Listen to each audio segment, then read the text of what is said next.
Ok. Déjà, sur la question du fait que c'est la Côte d'Ivoire qu'on accuse toujours, je pense déjà qu'il faut peut-être éclairer la lanterne d'Herman. Parce que là, il y a la CEDEAO qui a produit un communiqué. Peut-être qu'il ne suit pas tous les communiqués qui se passent ou les interventions des différents responsables des juntes au Mali, au Burkina, au Niger. Mais ce n'est pas la Côte d'Ivoire seule qu'ils accusent. Ils ont même accusé le Bénin. Ils ont même rompu des relations avec le Bénin. Ils ont accusé le Bénin d'avoir des bases militaires où ils s'entraînent pour venir les attaquer. Ils ont même accusé le Nigeria. Ils ont même accusé le Sénégal à l'époque. Donc c'est pour vous dire qu'en réalité, aujourd'hui, ils accusent pratiquement tous les pays qui savent sont les pays phares au niveau de la CEDEAO. Mais ça s'explique, j'ai dit tout à l'heure.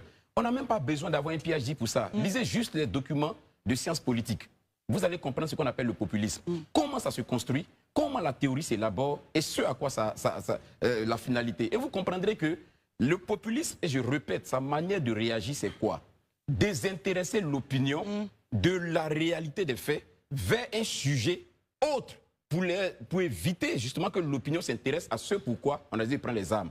Je répète et je dis toujours, et je suis d'avis avec le chef d'état-major, quand vous prenez le pouvoir là, c'est pas parce que la CEDEAO était votre ennemi. Quand vous prenez le pouvoir, le motif qui a été évoqué, c'était de ramener la stabilité dans votre pays contre des groupements terroristes djihadistes qui étaient très bien identifiés d'ailleurs. D'où vient-il qu'aujourd'hui, ceux-là sont abandonnés et c'est la CEDEAO qui devient l'ennemi numéro 1. Mais parce que justement, il y a un agenda qui est caché.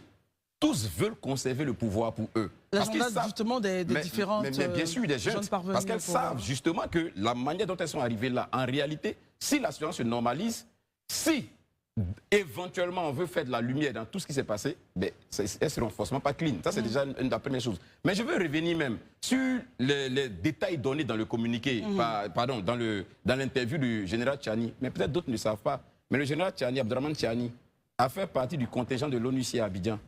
Peut-être que les gens ne savent pas. Donc, il sait de quoi il parle. Il connaît les lieux dont il évoque là. Il a entendu parler, il a vécu en Côte d'Ivoire, le général Tchani, à la mission des Nations Unies. Voilà. Donc, ce n'est pas nouveau pour lui, c'est des choses qu'il sait.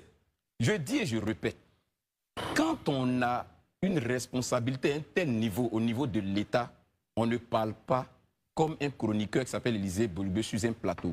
Quand on commence à parler, on a l'obligation de faire suivre ses propos d'éléments justificatifs. Ça vous rend crédible. Sinon, tout ce que vous dites là, ça ne fait pas sérieux. Surtout quand c'est des accusations d'une telle portée. Je le répète et je le dis simplement. Aujourd'hui, Herman Antey dit, mais il y a des canaux diplomatiques qu'on doit... Mais les canaux diplomatiques, qui les a perdus? Moi, je veux qu'on fasse la genèse de l'histoire. Même quand le Burkina nous a accusés, qui a été la première, ou bien la première partie à engager le dialogue, à même solliciter une rencontre? Notre ministre de la Défense a accepté de traverser le territoire ivoirien, rentrer au Burkina, faire réunion au Burkina. Mais pourquoi? À un moment donné, quand même, il faut qu'on ait la lucidité. Moi, je dis et je répète. Pour la question où il a dit, par exemple, que mais pourquoi toujours, ou bien les gens ne peuvent pas se lever pour accuser. Mais je vais vous rappeler l'histoire. L'uranium enrichi en Syrie, ou bien en Iran. En Irak. En Irak. Quel est le résultat aujourd'hui? L'information a été donnée par les États-Unis. Ça a suscité, ça a été le motif pour lequel on a attaqué Saddam Hussein. Quand on a fini dans les Saddam Hussein, ça a été quoi le motif?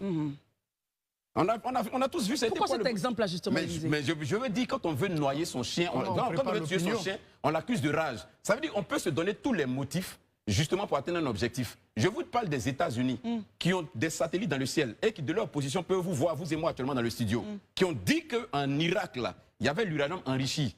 Et ils sont partis combattre. Pour ça, ils ont enlevé Saddam Hussein. Mais la vérité est sortie au final. Est-ce que c'était vrai? Mais c'était un motif qu'il fallait donner pour pouvoir amener une action.